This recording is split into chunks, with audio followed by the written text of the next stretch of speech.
الحمد لله رب العالمين والصلاة والسلام على رسوله محمد خاتم النبيين وإمام المتقين وقائد الغر المحجلين وعلى آله وأصحابه أجمعين. أما بعد فأعوذ بالله من الشيطان الرجيم. بسم الله الرحمن الرحيم. النبي أولى بالمؤمنين من أنفسهم وأزواجه أمهاتهم. صدق اللہ العظیم. قرآن کریم میں اللہ تعالیٰ نے ارشاد فرمایا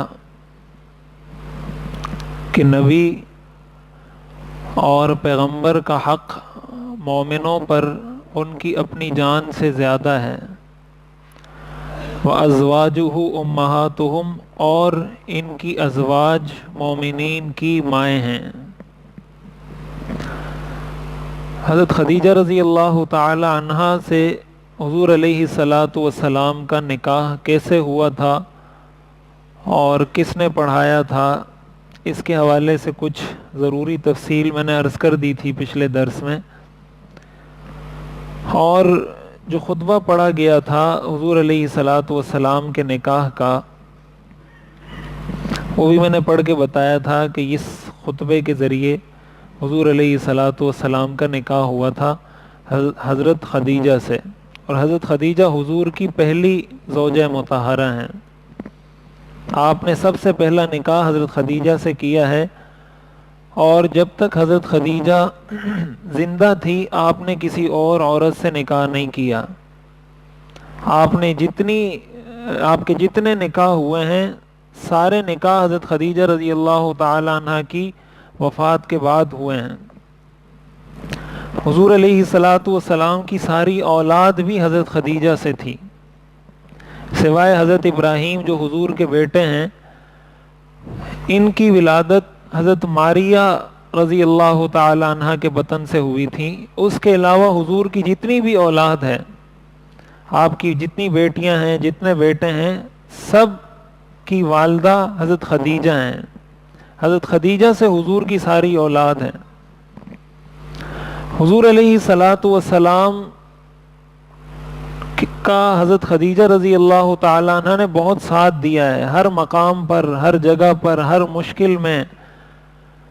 اور علماء نے لکھا ہے، حدیث شریف میں جو یہ بتایا گیا ہے کہ انسان نکاح کرے تو دینداری کو ترجیح دے. عورت کے حسن و جمال سے زیادہ ترجیح دینداری کو حاصل ہو. وہ معیار اس چیز کو بنائے کہ اس کے اخلاق کیسے ہیں، اس کی انسانیت، شرافت، کردار، زندگی، یہ چیزیں کیسی ہیں. اس کا فائدہ یہ ہوتا ہے کہ پھر انسان کی زندگی سکون سے گزرتی ہے. جب شوہر پر مشکل آئے گی، جب شوہر پریشان ہوگا، تو بیوی چونکہ دیندار ہے، با کردار ہے، با اخلاق ہے، انسانیت کے تقاضوں سے واقف ہے، تو جب مشکل آئے گی تو یہ بیوی اپنے شوہر کو سپورٹ کرے گی. یہ بیوی اس وقت اپنے شوہر سے وہ مطالبات نہیں کرے گی جن مطالبات سے شوہر پریشان ہو، بلکہ اپنے شوہر کے ساتھ روکھی سوکھی جس طرح کی بھی ہو وہ کھائے گی. حضور علیہ الصلاۃ والسلام اور حضرت خدیجہ کا جو نکاح ہوا تھا اس کی بنیاد یہی چیز تھی. اور اس کی سب سے بڑی دلیل یہ بات ہے کہ حضرت خدیجہ کی عمر 40 سال تھی اور حضور کی عمر 25 سال تھی. 25 سال کی عمر میں حضور علیہ الصلاۃ والسلام نے حضرت خدیجہ سے نکاح کیا جن کی عمر 40 سال تھی، اور حضرت خدیجہ کے 2 شوہروں کا پہلے انتقال ہو چکا تھا. حضور علیہ الصلاۃ والسلام حضرت خدیجہ کے تیسرے شوہر تھے. اور یہ بات میں نے پہلے عرض کر دی تھی کہ حضرت خدیجہ بہت مالدار تھیں، بہت اللہ نے ان کو دولت، بہت سرمایہ دیا تھا. اور یہ بھی میں نے بتایا تھا کہ حضور علیہ الصلاۃ والسلام نے حضرت خدیجہ کو نکاح کا پیغام نہیں بھیجا، حضرت خدیجہ نے حضور کو نکاح کا پیغام بھیجا تھا. اور حضرت خدیجہ نے جو نکاح کا پیغام بھیجا تھا وہ حضور علیہ الصلاۃ والسلام کی اچھی شہرت کی وجہ سے بھیجا تھا. کہ جب آپ نے حضرت خدیجہ کا مال تجارت لے کر شام کا سفر کیا اور جتنا منافع کمایا وعدے کے مطابق سارا حضرت خدیجہ کو واپس کیا، تو حضرت خدیجہ کو پتہ چلا کہ یہ شخص امانت دار ہے، سچا ہے، معاملات میں صاف ہے. اس پر حضرت خدیجہ نے خود حضور علیہ الصلوۃ والسلام کو نکاح کا پیغام بھیجا اور حضور علیہ الصلوۃ والسلام کا نکاح ہوا. چونکہ نکاح کی بنیاد اچھی تھی، نکاح کی بنیاد مال نہیں تھا، نکاح کی بنیاد دولت، سرمایہ، حسن و جمال، یہ چیزیں بنیاد نہیں تھیں. دیکھیں، مال ہے آج ہے کل نہیں ہوگا، حسن و جمال ہے آج ہے 10 سال 20 سال 25 30 سال بعد حسن و جمال نہیں ہوگا. آپ کو آپ کی بیوی کی ضرورت اس وقت بھی ہے جب آپ بوڑھے ہو جائیں، آپ کو آپ کی بیوی کی ضرورت اس وقت بھی ہے جب وہ بوڑھی ہو جائے. یہی معاملہ آپ کی بیوی کا ہے، آپ کی بیوی کو آپ کی ضرورت اس وقت بھی ہے جب آپ بوڑھے ہو جائیں، آپ کی بیوی کو آپ کی ضرورت اس وقت بھی ہے جب وہ خود بوڑھی ہو جائے. اگر معیار حسن و جمال کو بنایا تھا، 10 سال 20 سال بعد یہ حسن و جمال ختم، چہرے پر جھرجھریاں نکل آئیں، چہرے کا حسن و جمال ختم ہو گیا، اب وہ معیار نہیں رہا. جب معیار نہیں رہا تو پھر وہ محبت بھی باقی نہیں رہے گی. اس لیے کہ محبت قائم اس ستون پر ہوئی تھی، جب اس ستون کو گرا دیا تو محبت خود بخود ختم ہو جائے گی. مال کی وجہ سے کسی مرد سے یا کسی عورت سے، مرد نے عورت سے یا عورت نے مرد سے نکاح مال کی وجہ سے کیا تو مال ظل زائل وعاریۃ مستردۃ، یہ تو سایہ ہے، ختم ہو جاتا ہے. کہتے ہیں نا ہاتھ کی میل ہے، آج آپ کے پاس ہے کل اس کے پاس ہوگا، کل اس کے پاس تھا آج آپ کے پاس ہوگا. جب مال ختم ہوگا رشتہ خراب ہوگا. لیکن اگر بنیاد اس چیز کو بنایا ہو کہ یہ عورت اچھے خاندان سے تعلق رکھتی ہے، یہ دیندار ہے، اس کو یہ پتہ ہے بیوی کے حقوق کیا ہیں، شوہر کے حقوق کیا ہیں، شوہر کے ساتھ زندگی کیسے گزارنی ہے، یہ ساری چیزیں اس کو پتہ ہیں. جب یہ بنیاد ہوگی تو اس کا فائدہ یہ ہوگا کہ یہ چیز کبھی ختم نہیں ہوتی، یہ ہمیشہ اس کے ساتھ رہے گی. جب ہمیشہ رہے گی تو آپ بوڑھے جب ہو جائیں گے تو وہ بیوی آپ کی خدمت کرے گی. اگر آپ کے پاس مال نہیں ہوگا وہ بیوی تب بھی آپ کی خدمت کرے گی، اور اگر وہ بیوی بوڑھی ہو جاتی ہے آپ تب بھی اس کی خدمت کریں گے، آپ تب بھی اس کے کام آئیں گے، آپ تب بھی اس سے محبت سے ملیں گے، بات کریں گے. اس لیے حدیث شریف میں جو آتا ہے تنکح المرأة لأربع لمالها ولجمالها ولحسبها ولدینها، آپ نے فرمایا عورت سے نکاح 4 وجہ سے کیا جاتا ہے، مال کی وجہ سے، حسن و جمال کی وجہ سے، اس کے دنیاوی سٹیٹس اور منصب کی وجہ سے، ولدینها اس کے دیندار ہونے کی وجہ سے. آپ نے فرمایا فاظفر بذات الدین، دیندار عورت کے ساتھ نکاح کر کے کامیابی حاصل کرو، تربت یداک تمہارے ہاتھ خاک آلود ہو جائیں. کامیابی اگر زندگی میں حاصل کرنی ہے نکاح میں بنیاد دینداری کو بناؤ. اب یہ چیز وقتی طور پر تو سمجھ میں نہیں آتی. ہم تو کہتے ہیں، ہمارے نوجوان تو آج کل کہتے ہیں ہمیں ایسی بیوی چاہیے جو ہمیں پالے. آج کل تو یہ سٹینڈرڈ بنتا جا رہا ہے کہ ایسی بیوی چاہیے کہ بجائے اس کے کہ میں اس کے اخراجات برداشت کروں وہ مجھے پالے. یہ تو مردانگی کے بھی خلاف ہے. اسلام کو تو اگر آپ ایک سائیڈ پر رکھیں یہ تو مردانگی اور غیرت کے بھی خلاف ہے. مرد کو اللہ نے بنایا ہے کہ کما کر عورت کو کھلائے، مرد کی بنیادی ذمہ داری ہے. اور مرد عورت سے نکاح اس وجہ سے کرے کہ یہ کمائے گی، یا اس کے پاس گاڑی ہے، اس کے پاس پیسہ ہے، اس نے نظریں جمائی ہوئی ہیں اس کے پیسے پر کہ میری اس سے شادی ہوگی تو اس کا یہ گھر مجھے مل جائے گا، اس کی گاڑی مجھے مل جائے گی. تو ایسا نکاح بھلا کیسے کامیاب ہو سکتا ہے؟ اس نکاح سے ہمیں یہ بہت بڑا درس ملتا ہے کہ ہم دینداری کو ترجیح دیں اپنے کاموں میں، اپنے رشتوں میں. یہ چیز وقتی طور پر سمجھ میں نہیں آتی. وقتی طور پر تو انسان کہتا ہے یار مجھے اس میں فائدہ مل رہا ہے، وہاں اس کے پاس پیسہ ہے، یہ ہے، فلاں ہے فلاں ہے، مجھے تو فائدہ ہو رہا ہے. لیکن وہ فائدہ وقتی ہوتا ہے.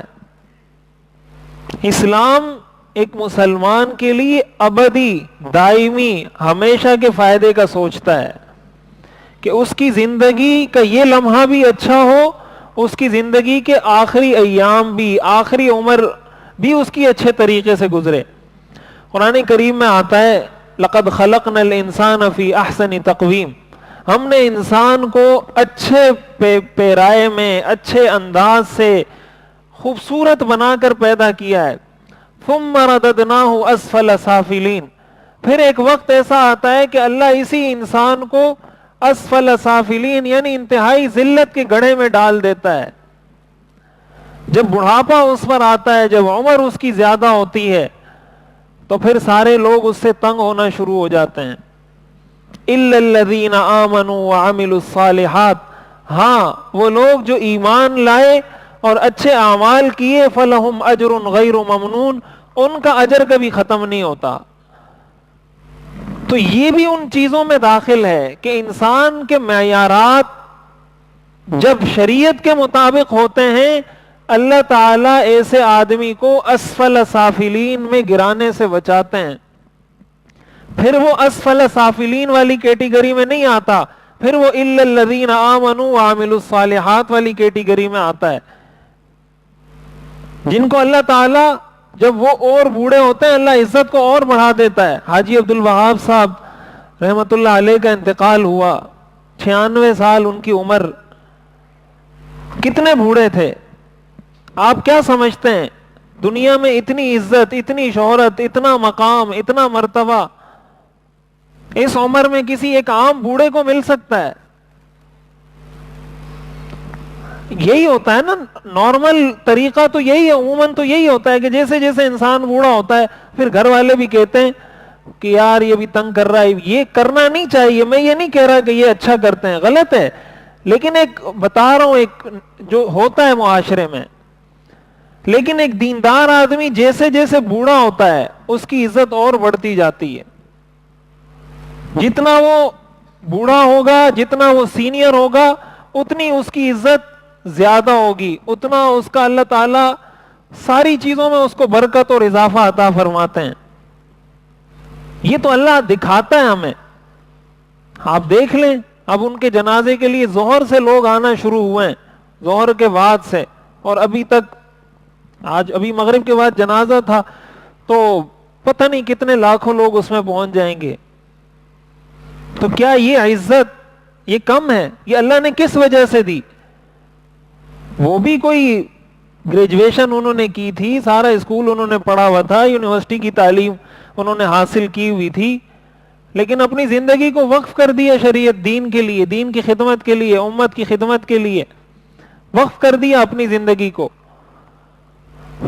تو اللہ تعالیٰ دنیا میں بھی دکھاتا ہے کہ دیکھو اتنی زیادہ عمر ہونے کے باوجود بھی وہ بندہ خود عالم نہیں ہے، لیکن ان کی خدمت پر کھڑے چاروں طرف بڑے بڑے علماء کھڑے ہوئے ہیں،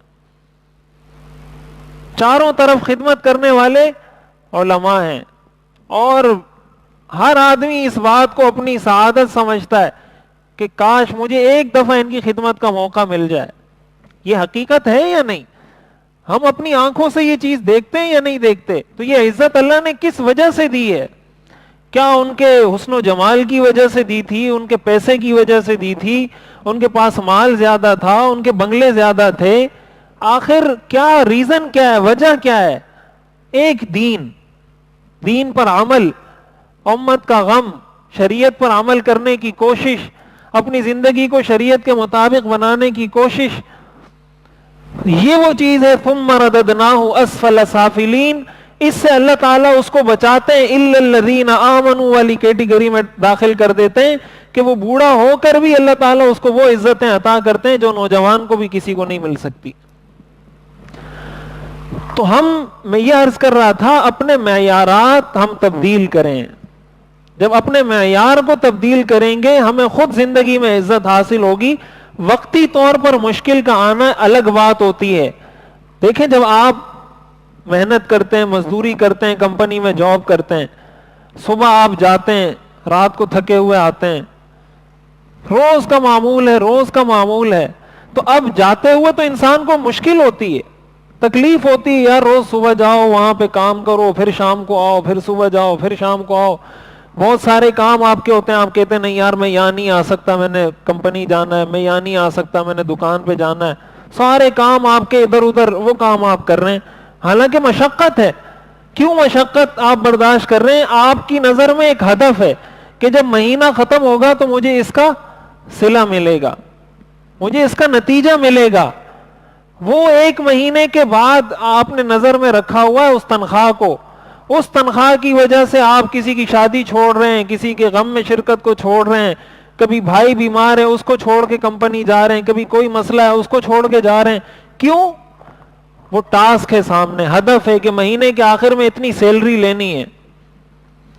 تو مشقت تو ہم اس معاملے میں بھی برداشت کرتے ہیں، لیکن جب دین کا معاملہ آتا ہے تو کہتے ہیں نہیں دین تو بڑا آسان ہے. تو بھائی کچھ تو اللہ تعالیٰ نے تو ہمیں سب کچھ بتایا ہے نا کہ جنت اور جہنم، جنت اور جہنم تو بعد میں ہی ملنی ہے. کچھ مشقت تو احسب الناس ان یترکوا ان یقولوا آمنا وهم لا یفتنون. اللہ فرماتے ہیں کیا لوگوں نے یہ گمان کر رکھا ہے ان کو چھوڑ دیا جائے گا صرف اتنی بات کہنے پر، آمنا کہ ہم ایمان لے آئے، وهم لا یفتنون، اور اللہ ان کو آزمائے گا نہیں.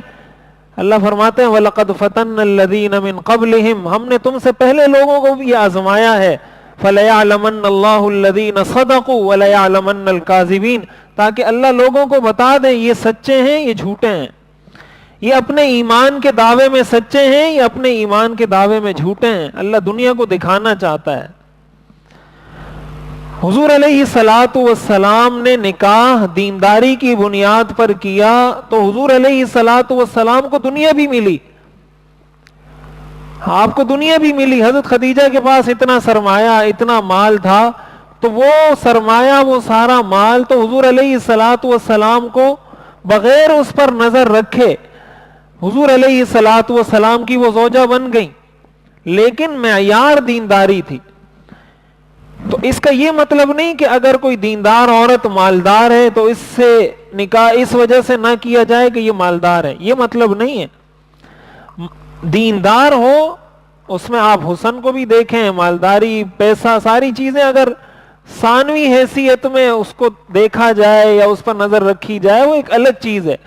بنیاد رشتہ بھیجنے کی، نکاح کرنے کی، شادی کرنے کی بنیاد یہ چیز ہو کہ آیا اس کا کردار، خاندان، شرافت، دین سے تعلق، یہ چیز کتنی مضبوط ہے اور کتنی کمزور ہے. اب حضرت خدیجہ رضی اللہ تعالی عنہ سے حضور کا نکاح ہوا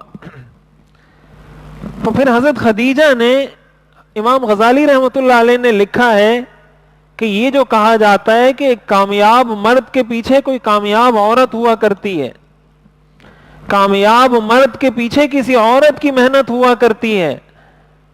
انسان کے لیے بہت ساری چیزوں میں اس کے کاموں کی تکمیل کا ذریعہ اس کی بیوی بنتی ہے. امام غزالی نے لکھا ہے اس کی سب سے بہترین مثال حضرت خدیجہ ہیں کہ حضور علیہ الصلوۃ والسلام کی ہر مشکل میں، حضور علیہ الصلوۃ والسلام پر جب پہلی وحی نازل ہوئی، آپ گھر تشریف لائے، آپ ڈرے ہوئے تھے، کب کپا رہے تھے، پریشان تھے، آپ نے کبھی پہلے کسی فرشتے سے اس طرح ملاقات نہیں کی تھی، اور پھر جبریل علیہ السلام نے حضور علیہ الصلوۃ والسلام کو 3 دفعہ دبایا بہت زور سے اور آپ کو کہا اقرا اقرا اقرا، پڑھو پڑھو. حضور علیہ الصلوۃ والسلام کے لیے ایک غیر معمولی چیز تھی، آپ پریشان تھے. حضور علیہ الصلوۃ والسلام پر سب سے پہلے ایمان لانے والی خاتون وہ حضرت خدیجہ ہیں. مردوں اور عورتوں میں سب سے پہلے جس شخصیت نے اسلام قبول کیا ہے وہ حضرت خدیجہ ہیں. اسلام کے اندر 5 عورتوں کو تمام عورتوں پر فضیلت حاصل ہے. حضرت خدیجہ رضی اللہ تعالی عنہا، حضرت عائشہ رضی اللہ تعالی عنہا، حضرت فاطمہ، حضرت مریم اور حضرت آسیہ جو فرعون کی بیوی تھی. یہ 5 عورتیں وہ ہیں جن کے بارے میں حضور نے فرمایا کہ یہ سب سے افضل عورتیں یہی ہیں. حدیث شریف میں آتا ہے حضور علیہ الصلوۃ والسلام نے ارشاد فرمایا کمل من الرجال کثیر وَلَمْ يَكْمُلْ مِنَ النِّسَاءِ إِلَّا أَرْبَعٌ، مردوں میں تو بہت سارے لوگ کمال کو پہنچے ہیں لیکن عورتوں میں 4 لوگ کمال کو پہنچے ہیں. مریم بنت عمران، مریم بنت عمران جو حضرت عیسیٰ کی والدہ ہیں. آسیہ امرأۃ فرعون، فرعون کی بیوی حضرت آسیہ. خدیجہ بنت خویلد، حضرت خدیجہ. وفاطمہ بنت محمد، اور فاطمہ بنت محمد. اور پھر آپ نے فرمایا وفضل عائشہ علی النساء کفضل الثرید علی الطعام، حضرت عائشہ کی فضیلت تمام عورتوں پر ایسی ہے جس طرح سرید کو باقی کھانوں پر فضیلت حاصل ہے. یعنی جس طرح سرید کو جو روٹی توڑ کر سالن میں جو کھایا جاتا ہے اس کو عرب میں ایک اچھا کھانا سمجھا جاتا تھا، آپ نے فرمایا حضرت عائشہ کی فضیلت عورتوں پر ایسے ہی ہے جیسے سرید کی فضیلت باقی کھانوں پر ہے. ان 5 عورتوں کو تمام عورتوں پر فضیلت حاصل ہے. ساری دنیا کی، اس امت کی اور باقی امت کی تمام عورتوں میں یہ 5 عورتیں سب سے افضل ہیں. اب ظاہر ہے یہ فضیلت بلا وجہ تو حاصل نہیں ہوئی. جن کے بارے میں حضور یہ فرما رہے ہیں کہ یہ کامل ہے، یہ عورت کامل ہے، تو حضور علیہ الصلاۃ والسلام پر سب سے پہلے ایمان لانے والی خاتون حضرت خدیجہ ہیں. اس سے یہ بات بھی پتہ چلتی ہے کہ سب سے مشکل جو کام ہوتا ہے نا وہ یہ ہوتا ہے کہ آپ کی بیوی آپ کو تسلیم کرے. یہ مشکل ترین کام ہے دنیا کا. آپ کو آپ کا مقتدی تسلیم کر لے گا، آپ کا مرید تسلیم کر لے گا، آپ کا شاگرد تسلیم کر لے گا، آپ کا دوست تسلیم کر لے گا، بھائی تسلیم کر لے گا. بیوی کسی کو تسلیم نہیں کرتی. کیوں نہیں کرتی؟ اس لیے نہیں کرتی کہ بیوی کے سامنے آپ کی پوری زندگی ہوتی ہے. آپ کا ایک ایک لمحہ، آپ کے اخلاق، آپ کا کردار، آپ کا طور طریقہ، آپ کی زندگی، آپ کی بیوی کو سب پتا ہوتا ہے. آپ سے تو کوئی متاثر اس لیے ہوگا کہ یار یہ اچھا آدمی ہے، نماز پڑھتا ہے، اس کے اخلاق اچھے ہیں، یہ ہے فلاں ہے، لیکن یہ تو آپ کی بیوی کو پتا ہے کہ آپ کے اخلاق اچھے ہیں یا نہیں. حدیث شریف میں آتا ہے خیرکم خیرکم لأہلی، تم میں سے بہترین وہ ہے جو اپنے گھر والوں کے ساتھ بہتر ہو. وَأَنَا خَيْرُكُمْ لِأَهْلِي، میں تم میں سب سے زیادہ اپنے گھر والوں کے ساتھ اچھا سلوک رکھتا ہوں. حضرت خدیجہ، اس سے آپ حضور کی گھریلو زندگی کی کامیابی کا اندازہ لگائیں کہ آپ کتنے کامیاب شوہر تھے کہ آپ ایک ایسا دعویٰ کر رہے ہیں جس کا عرب لوگ تصور بھی نہیں کر سکتے تھے. جب آپ نے کھڑے ہو کر لوگوں کو دعوت دی تو لوگوں نے آپ کو بددعائیں دی، پتھر مارے.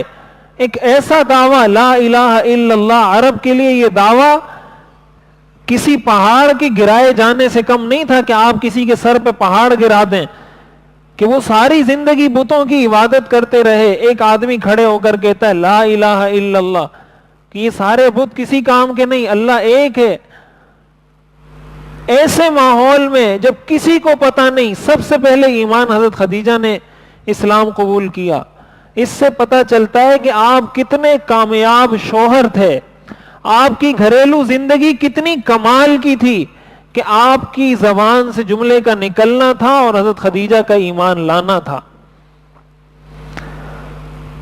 اب حضرت خدیجہ رضی اللہ تعالی عنہ نے، حضرت عائشہ رضی اللہ تعالی عنہ فرماتی ہیں کہ مجھے کسی عورت پر اتنی غیرت نہیں آئی. جو سوکن ہوتی ہے نا ایک آدمی کی 2 بیویاں، تو یہ فطرت میں داخل ہے کہ ایک بیوی کو اپنے شوہر کی دوسری بیوی اچھی نہیں لگتی. یہ انسان کی فطرت ہے، یہ عورت کی فطرت ہے. اس پر آپ عورت کو ملامت نہیں کر سکتے، اس پر آپ عورت کو ڈانٹ نہیں سکتے، اس لیے کہ اسلام کبھی بھی فطرت کی نفی نہیں کرتا. یہ ہر عورت کی فطرت ہے. حضرت عائشہ فرماتی ہیں ما غرت علی امرأۃ ما غرت علی خدیجہ، کہ مجھے کسی عورت پر اتنی غیرت نہیں آتی تھی جتنی غیرت حضرت خدیجہ پر آتی تھی. کیوں؟ حضور علیہ الصلوۃ والسلام جب ان کا ذکر شروع کرتے تھے تو بس کرتے ہی چلے جاتے تھے. حضرت عائشہ رضی اللہ تعالی عنہ فرماتی ہیں کہ ایک مرتبہ میں نے حضور علیہ الصلوۃ والسلام سے عرض کیا غصے کی وجہ سے، ہل کانت الا عجوزا، وہ تو ایک بوڑھی عورت تھی. حضرت خدیجہ کی عمر 40 سال تھی نکاح کے وقت. پھر حضور علیہ الصلوۃ والسلام کی بعثت کے بھی بعد کافی عرصے بعد حضرت خدیجہ کا انتقال ہوا. حضور کی عمر اس وقت 55 سال تھی. تو اس وقت حضرت خدیجہ کا انتقال ہوا تو حضرت عائشہ فرماتی ہیں میں نے کہا ہل کانت الا عجوزا، وہ تو ایک بوڑھی عورت تھی، آپ ہر وقت اتنا تذکرہ کرتے رہتے ہیں خدیجہ ایسی تھی ایسی تھی ایسی تھی، ایک بوڑھی عورت کے تذکرے سے آپ فارغ نہیں. قد ابدلک اللہ خیرا منہا، ابھی تو اللہ نے آپ کو اس سے بہتر بیوی عطا کر دی ہے. یعنی آپ ان کی تعریف کرتے ہیں، میری تعریف کیوں نہیں کرتے؟ حضرت عائشہ فرماتی ہیں فغضب، حضور علیہ الصلوۃ والسلام غصے میں آ گئے. اور حضرت عائشہ فرماتی ہیں کہ آپ کو اتنا غصہ آیا کہ میں دل ہی دل میں کہنے لگی کہ کاش ابھی حضور کا غصہ ٹھنڈا ہو جائے، آئندہ میں یہ بات کبھی بھی حضور کے سامنے نہیں کروں گی. اتنا غصہ آپ کو آیا. اور پھر آپ نے فرمایا لا واللہ ما ابدلنی اللہ خیرا منہا، اللہ کی قسم اس سے بہتر بیوی مجھے نہیں ملی. ما ابدلنی اللہ خیرا منہا، اللہ نے مجھے اس کے بدلے میں اس سے بہتر بیوی عطا نہیں کی. کیوں؟ آمنت بی اذ کفر الناس، وہ مجھ پر اس وقت ایمان لائی تھی جب سارے لوگ میرا انکار کرتے تھے. وصدقتنی اذ کذبنی الناس، اس نے اس وقت مجھے سچا کہا تھا جب سارے لوگوں نے میری بات کو جھٹلا دیا تھا. وواستنی بمالہا اذ حرمنی الناس، اور اس نے اپنے مال سے اس وقت میری مدد کی تھی جب سارے لوگوں نے مجھے محروم کر دیا تھا. ورزقنی اللہ منہا الولد، اور اللہ نے مجھے اس سے اولاد عطا کی ہے. دون غیرہا من النساء، میری کسی اور بیوی سے کوئی اور اولاد نہیں ہے، ساری اولاد مجھے اللہ نے اس سے عطا کی ہے. اور ایک حدیث میں آتا ہے آپ نے فرمایا قد رزقت حبہا، حضرت خدیجہ کی محبت میرے رگو پے میں سما دی گئی ہے، مجھے گھول کر پلا دی گئی ہے حضرت خدیجہ کی محبت.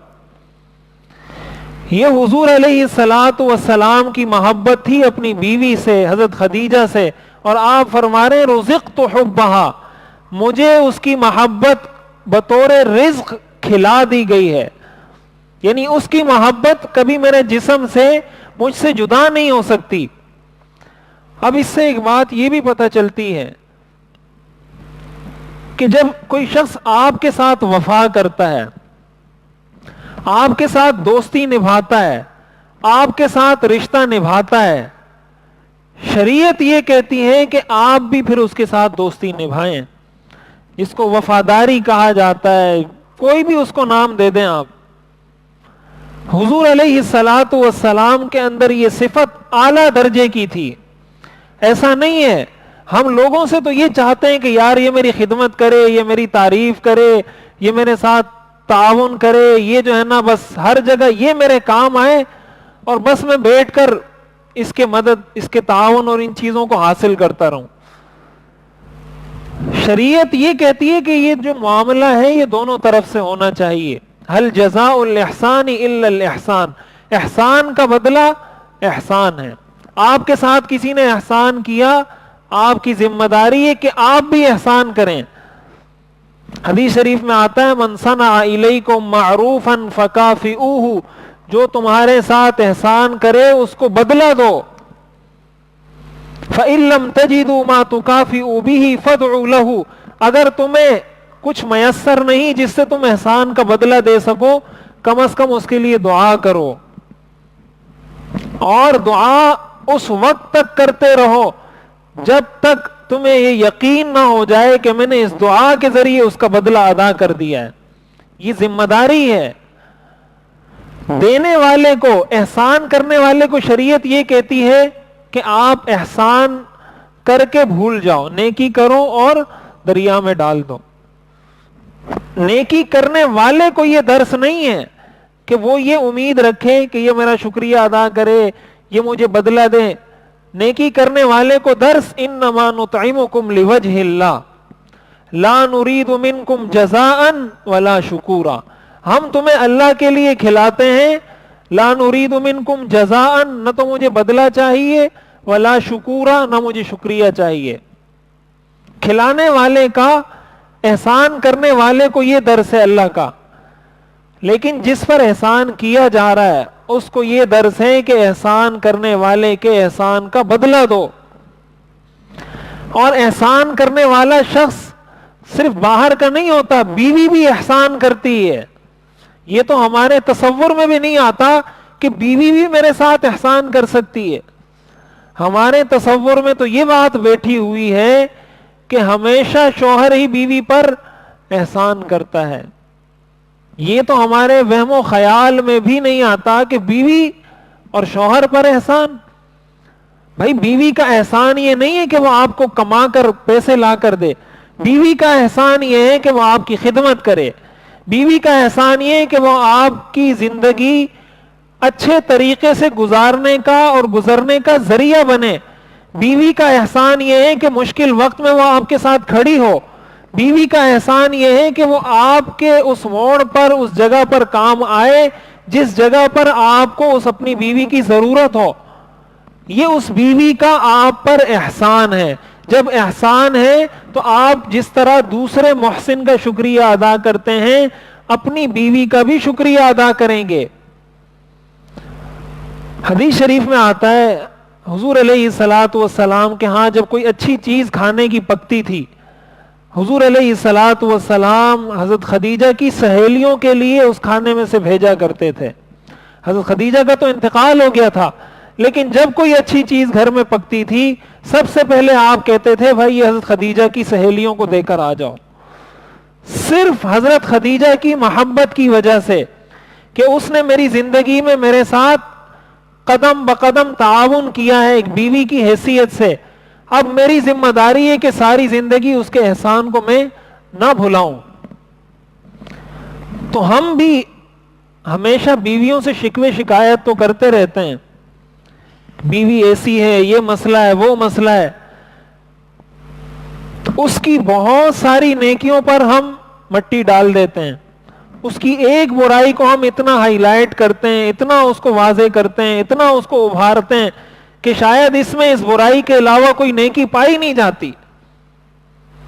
ساری زندگی اس نے آپ کے ساتھ گزار دی ایک اللہ کے نام پر کہ نکاح ہوا، اس نکاح کی وجہ سے دو بول اس نے بولے قبول کے، ساری زندگی اپنے ماں باپ کو چھوڑ کر اس نے زندگی آپ کے ساتھ گزار دی۔ تھوڑی بہت اگر اونچ نیچ ہو جاتی ہے اس پر اتنا آگ بگولا ہو جانا، اتنا آپے سے باہر ہو جانا اور اتنی اول فول بکنا شروع کر دینا، یہ کہاں کا اسلام ہے، کہاں کا دین ہے؟ اور یہ چیزیں جب تک ہمارے گھروں سے نہیں نکلیں گی ہمارے گھر نہیں بنیں گے، ہمارے گھر اسی طرح اجڑتے رہیں گے۔ بیوی یہ سمجھے کہ شوہر نے مجھ پر احسان کیا ہے، شوہر یہ سمجھے کہ بیوی نے مجھ پر احسان کیا ہے۔ جب دونوں طرف سے یہ سمجھا جائے گا کہ وہ میرا محسن ہے تو کبھی بھی پھر اس سے لڑائی نہیں ہوگی، کبھی بھی وہ گھر برباد نہیں ہوگا، کبھی بھی وہ گھر اجڑے گا نہیں۔ حضرت خدیجہ رضی اللہ تعالی عنہ کے ساتھ حضور علیہ الصلوۃ والسلام کا یہی رشتہ تھا۔ تو میں یہ عرض کر رہا تھا کہ اسلام ہمیں وفاداری سکھاتا ہے۔ حضرت ابوبکر صدیق رضی اللہ تعالیٰ عنہ یہ حضور علیہ الصلوۃ والسلام کے قریب ترین ساتھیوں میں سے ہیں، اور انہوں نے بھی حضور علیہ الصلوۃ والسلام پر اس وقت ایمان لایا جب سارے لوگ آپ کو جھٹلاتے تھے۔ خواتین میں سب سے پہلے اسلام لانے والی حضرت خدیجہ ہیں، مردوں میں سب سے پہلے اسلام لانے والے حضرت ابوبکر صدیق رضی اللہ تعالی عنہ ہیں۔ حضرت عمر رضی اللہ تعالی عنہ کے ساتھ حضرت ابوبکر کا ایک مرتبہ کوئی تلخ کلامی ہو گئی، کسی بات پر بیٹھے بیٹھے آپس میں ایک دوسرے کے ساتھ تلخ کلامی ہو گئی۔ حضرت ابوبکر صدیق رضی اللہ تعالی عنہ نے حضرت عمر کو ڈانٹ دیا بہت سخت طریقے سے۔ حضرت عمر ناراض ہو گئے، ناراض ہو کر وہاں سے اٹھ کے چلے گئے۔ حضرت ابوبکر کو احساس ہوا کہ شاید میں نے ان کو بہت سخت جملے کہہ دیے ہیں۔ حضرت ابوبکر ان کے پیچھے پیچھے جانے لگے، ان کو آواز دینے لگے کہ بھائی مجھ سے غلطی ہو گئی ہے، مجھے معاف کر دو۔ حضرت عمر چلتے رہے، پیچھے دیکھا ہی نہیں، گھر میں داخل ہوئے اور دروازہ بند کر دیا۔ حضرت ابوبکر صدیق رضی اللہ تعالیٰ عنہ بہت پریشان ہوئے کہ اب میں نے ان کو اتنے سخت جملے کہے ہیں، اب یہ مجھے معاف بھی نہیں کر رہے تو کیا بنے گا۔ حضرت ابوبکر صدیق رضی اللہ تعالیٰ عنہ فوراً حضور علیہ الصلوۃ والسلام کے پاس آ گئے، اور حضور علیہ الصلوۃ والسلام نے جیسے ہی دور سے دیکھا حضرت ابوبکر کو، آپ نے فرمایا اما صاحبکم فقد غامر، تمہارا یہ ساتھی کسی سے لڑ کے آ رہا ہے، یہ کسی سے لڑ کے یہاں پر آ رہا ہے، اس کے انداز سے مجھے ایسا لگتا ہے۔ اور روایات میں آتا ہے، یہ صحیح حدیث ہے، حضرت ابوبکر صدیق رضی اللہ تعالیٰ عنہ وہاں پر آ کر بیٹھے بالکل ایسے غصے کے انداز میں، اور ساری کہانی سارا قصہ حضور کو سنایا۔ اتنے میں حضرت عمر رضی اللہ تعالیٰ عنہ کو بھی احساس ہو گیا کہ یہ تو حضور کے اتنے مقرب صحابی ہیں، حضور کو ان سے اتنی محبت ہے، وہ مجھے پیچھے سے پکارتے رہے، میں نے ان کی پکار پر لبیک نہیں کہا، اس پر وہ مجھ سے ناراض ہو گئے ہوں گے، کہیں یہ میرے لیے میرے اعمال کی بربادی کا سبب نہ بن جائے۔ جیسے ہی حضرت عمر کو احساس ہوا فوراً گھر سے نکلے، وہ بھی حضور کے پاس پہنچ گئے۔ پہلے حضرت ابوبکر صدیق کو تلاش کیا، نہیں ملے، حضور کے پاس پہنچ گئے کہ میں حضور کو بتا دیتا ہوں کہ مجھ سے یہ غلطی ہوئی ہے کہ انہوں نے مجھے بلایا اور میں نے پیچھے مڑ کے نہیں دیکھا، حالانکہ ڈانٹا حضرت ابوبکر نے تھا، غصہ حضرت ابوبکر نے حضرت عمر پہ کیا تھا، حضرت عمر نے نہیں کیا تھا۔ جب حضرت عمر حضور علیہ الصلوۃ والسلام کے پاس آئے تو حدیث شریف میں آتا ہے حضور علیہ الصلوۃ والسلام کا رنگ سرخ ہو گیا، اور غصے سے آپ نے فرمایا ہل انتم تارکو لی صاحبی، کیا تم میرا یہ ایک دوست میرے لیے چھوڑو گے؟ کیا اس میرے ایک دوست کی تم مدارات، اس کا خیال رکھنا گوارا کرو گے؟ اور پھر آپ نے حضرت ابوبکر کے بارے میں فرمایا اس نے اس وقت میری تصدیق کی جب تم لوگ مجھے جھٹلاتے تھے، اس نے اس وقت اپنے مال سے میری مدد کی جب تم لوگوں نے مجھے محروم کر دیا تھا، اس نے اس وقت مجھ پر ایمان لایا جب ساری دنیا میرا انکار کرتی تھی۔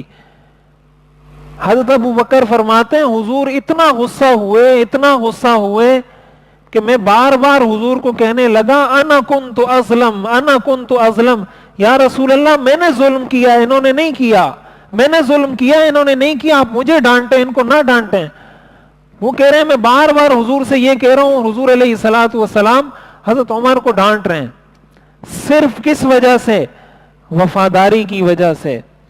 حضور کے ساتھ حضرت ابوبکر نے وفاداری کی تھی تو آپ نے بھی ان کے ساتھ وفاداری کی ہے۔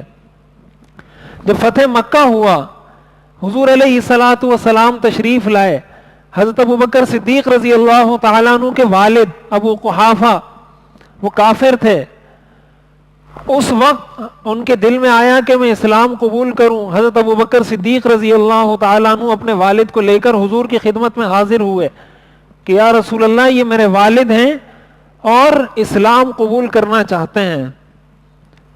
حضور علیہ الصلوۃ والسلام نے فرمایا ہلا ترکت الشیخ فی بیتہ فآتیہ، کہ تم ان بزرگوں کو گھر میں بٹھاتے، میں ان کے گھر جا کر ان کو کلمہ پڑھا کر آ جاتا۔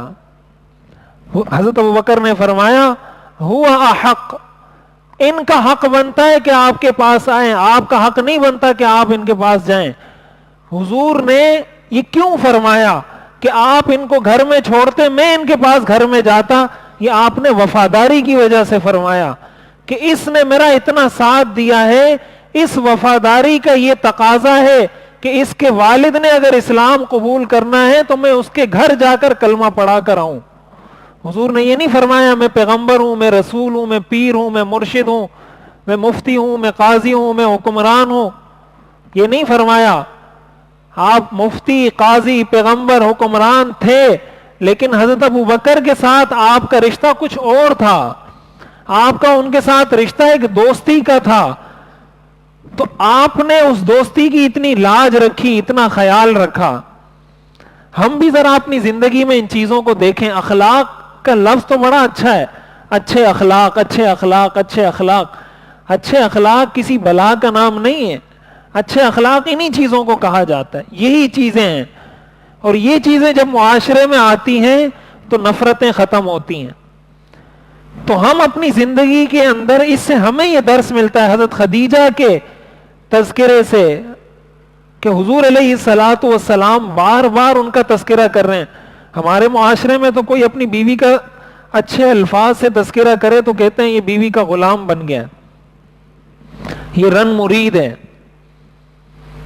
کوئی اپنی بیوی کو یہ نہیں کہہ سکتا کہ مجھے تم سے محبت ہے. حضور اپنی بیوی کے بارے میں فرما رہے رزقت حبہا, اس کی محبت میرے رگو پے میں سما گئی ہے. اس سے بڑا جملہ کیا ہوگا؟ ایک تو یہ کہ آپ اپنی بیوی کو یہ کہیں میں تم سے محبت کرتا ہوں, ایک یہ ہے کہ آپ یہ کہیں اس کی محبت میرے رگو پے میں سما گئی ہے, مجھے گھول کر پلا دی گئی ہے, اس کی محبت میرے جسم سے نکل ہی نہیں سکتی. یہ آپ فرما رہے ہیں اپنی بیوی کے بارے میں. کیوں؟ اس لیے کہ آپ کی بیوی وفادار تھی.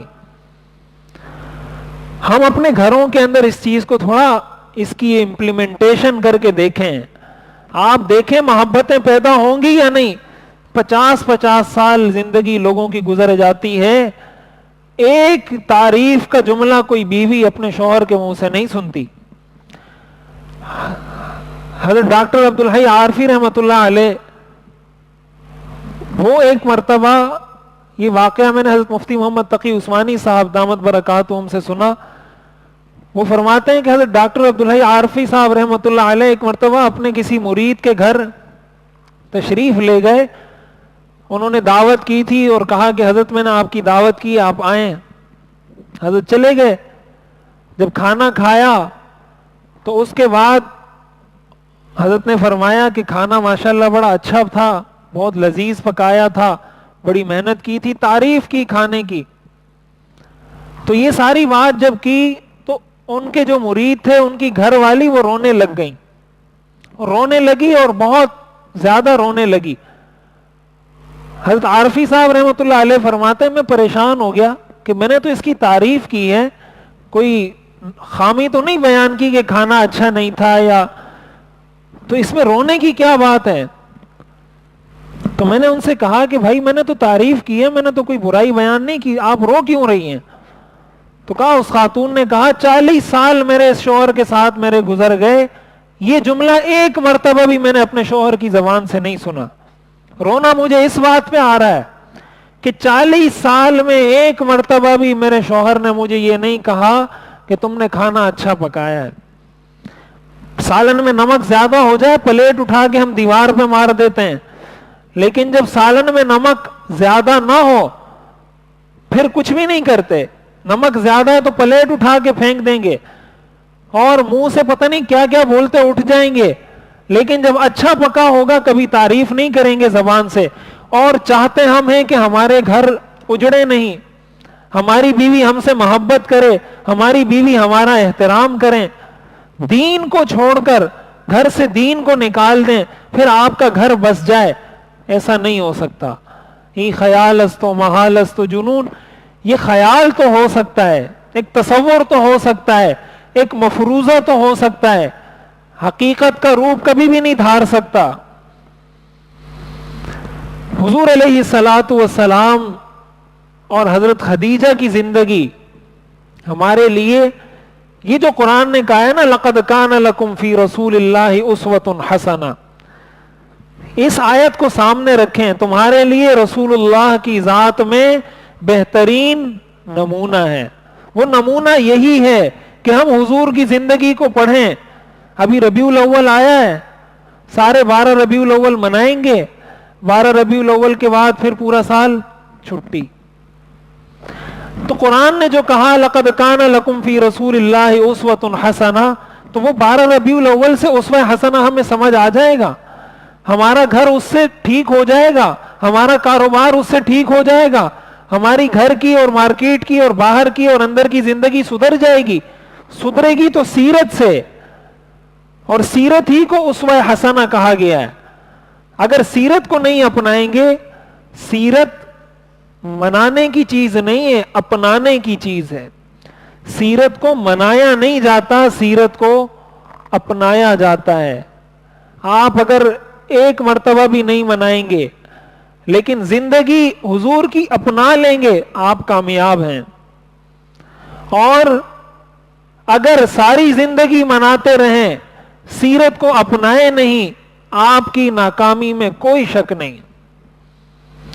حضور علیہ الصلوۃ والسلام کی پیدائش پر ابو لہب نے خوشی میں اپنی باندی کو آزاد کر دیا تھا۔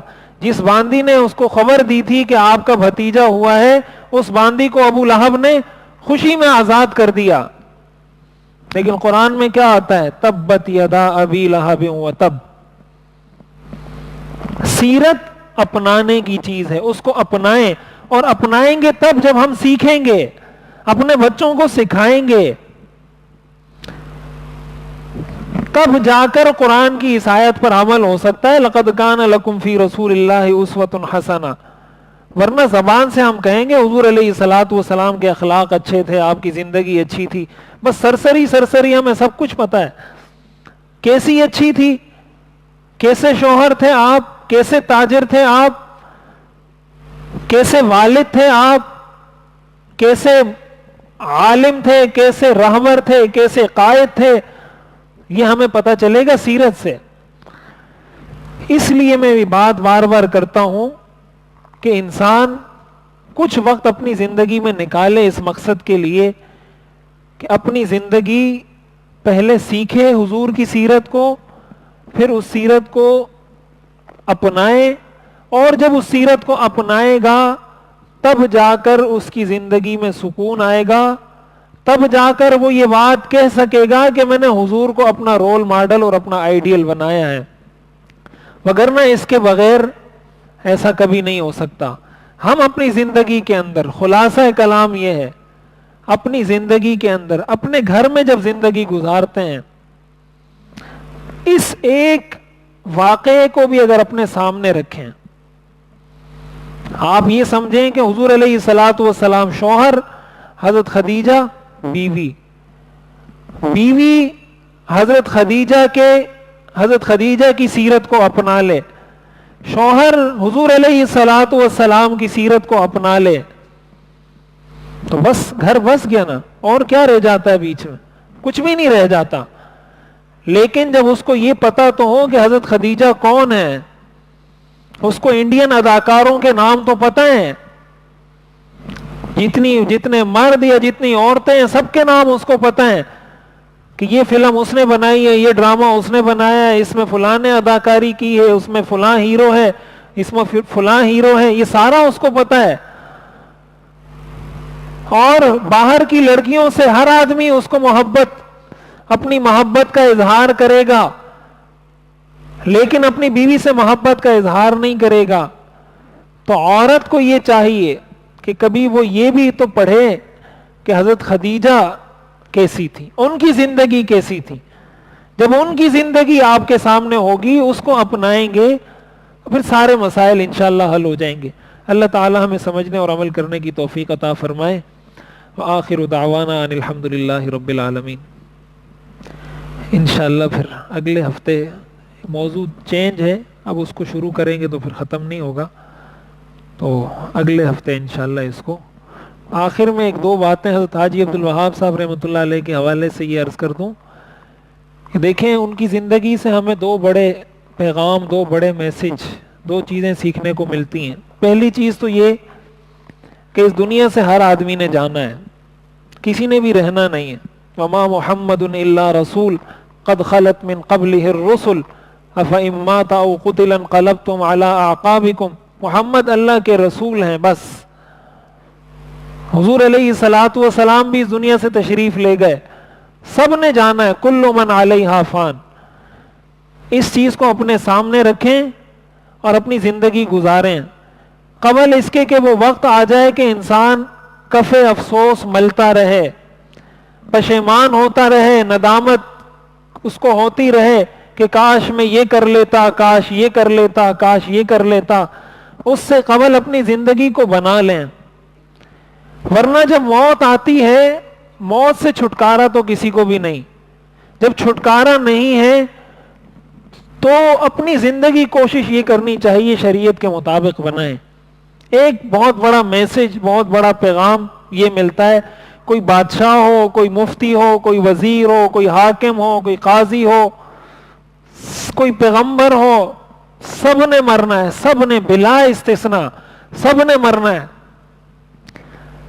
اس چیز کو ہمیشہ سامنے رکھیں. جب موت انسان کے سامنے ہوتی ہے تو پھر اس کی زندگی اچھی گزرتی ہے. حضرت تھانوی رحمۃ اللہ علیہ نے لکھا ہے کہ عقیدہ آخرت عصائے موسوی ہے. اس کا مطلب یہ ہے کہ حضرت موسیٰ علیہ السلام کے سامنے جب جادوگروں نے اپنے سانپ انہوں نے نکالے اور بہت سارے سانپ بن گئے. اب ایک صورت یہ تھی کہ ایک سانپ کو مارا جاتا، پھر دوسرے کو مارا جاتا، پھر تیسرے کو مارا جاتا، پھر چوتھے کو مارا جاتا، ایک ایک کر کے مارتے. اب ظاہر ہے یہ ایک مشکل کام تھا، ایک لمبا کام تھا. حضرت موسیٰ علیہ السلام نے لاٹھی پھینکی، وہ لاٹھی نے سب کو نگل لیا. عقیدہ آخرت بھی موسیٰ علیہ السلام کی عصا ہے. جب یہ سامنے ہوگا جتنی برائیاں ہیں یہ عقیدہ ان ساری برائیوں کو نگل جائے گا. انسان جھوٹ بھی نہیں بولے گا، انسان دھوکہ بھی نہیں دے گا، بد اخلاقی بھی نہیں کرے گا، بدتمیزی بھی نہیں کرے گا، نماز کا اہتمام بھی کرے گا، شریعت کو اپنائے گا بھی. کیوں؟ اس لیے کہ اس کے سامنے آخرت ہے. یہ ایک آخرت ایسی چیز ہے جو ساری بیماریوں کا علاج کر دیتی ہے، کسی بیماری کو نہیں چھوڑتی. اس لیے ہمیشہ موت کو سامنے رکھیں. دوسری چیز جو ہمیں سیکھنے کو ملتی ہے وہ یہ کہ ہم بھی اپنی زندگی میں کچھ وقت، کچھ حصہ خاص کریں، نکالیں، جس میں ہم اپنی اصلاح کریں اور دوسروں کی اصلاح کی فکر کریں. اپنے آپ کو ٹھیک کرنے کی کوشش کریں، اپنے گھر کو ٹھیک کرنے کی کوشش کریں، اپنی اولاد کو ٹھیک کرنے کی کوشش کریں اور دوسروں کے لیے فکر کریں. یہ بات میں بار بار عرض کرتا رہتا ہوں. یہ بات اگر سمجھ میں آ جائے تو میرے خیال سے کافی ہے.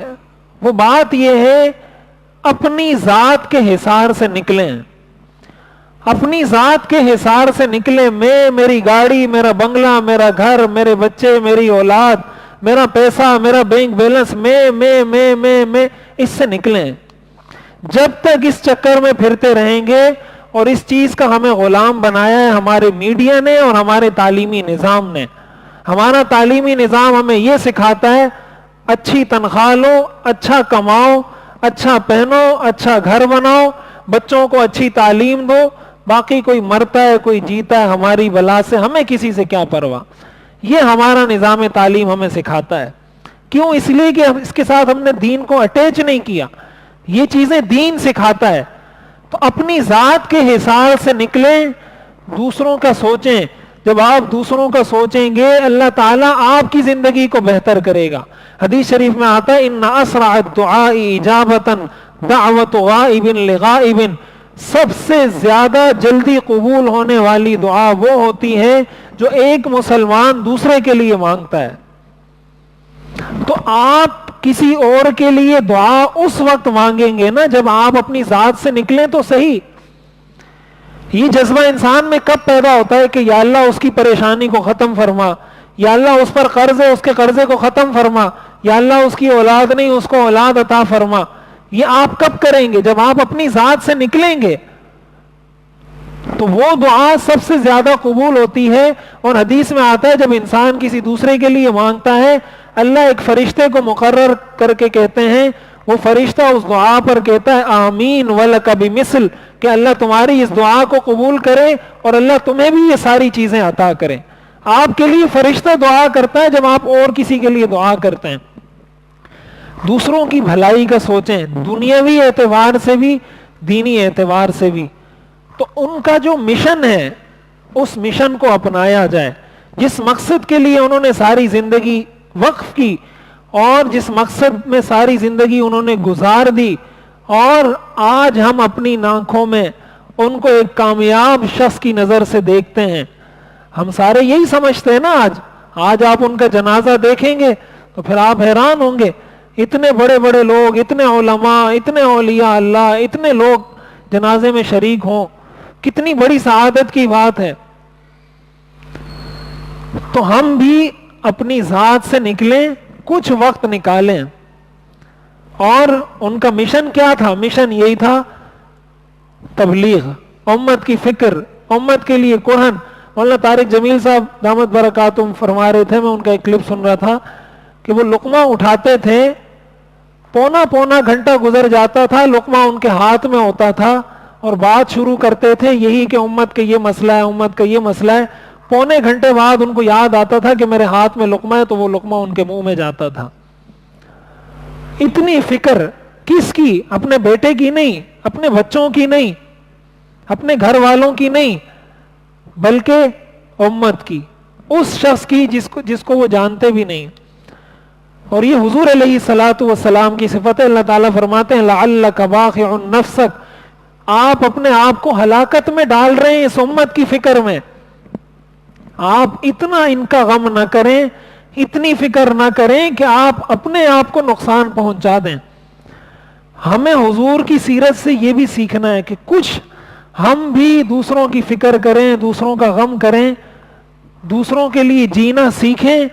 جب یہ چیزیں ہماری زندگی میں آئیں گی تو پھر ہم بھی کامیاب ٹھہریں گے۔ اللہ تعالی ہمیں جوانی میں بھی اچھا رکھے گا، بڑھاپے میں بھی اچھا رکھے گا، زندگی بھی اچھی دے گا اور موت بھی اچھی دے گا۔ اللہ تعالی ہمیں سمجھنے اور عمل کرنے کی توفیق عطا فرمائے۔ وآخر دعوانا ان الحمدللہ رب العالمین، الحمدللہ رب العالمین والصلاة والسلام علی رسولہ محمد وآلہ واصحابہ اجمعین۔ ربنا آتنا فی الدنیا حسنہ وفی الآخرۃ حسنہ وقنا عذاب النار۔ یا اللہ ہم سب کے صغیرہ کبیرہ گناہوں کو معاف فرما۔ یا اللہ ہماری ہر قسم کی خطاؤں سے درگزر فرما۔ یا اللہ حاجی عبدالوہاب صاحب کا انتقال ہوا ہے، یا اللہ ان کی کامل مغفرت فرما، ان کے درجات کو بلند فرما، پسماندگان کو صبر جمیل اور فلاح دارین عطا فرما۔ یا اللہ ہمیں بھی ان کا مشن اپنانے کی توفیق عطا فرما، ان کے مشن کو آگے لے کر چلنے کی توفیق عطا فرما، ہمیں اپنی زندگی شریعت کے مطابق گزارنے کی توفیق عطا فرما۔ یا اللہ مرنے سے پہلے قبر اور حشر کی تیاری کرنے کی توفیق عطا فرما۔ وصلی اللہ تعالی علی خیر خلقہ محمد وآلہ واصحابہ اجمعین، آمین برحمتک یا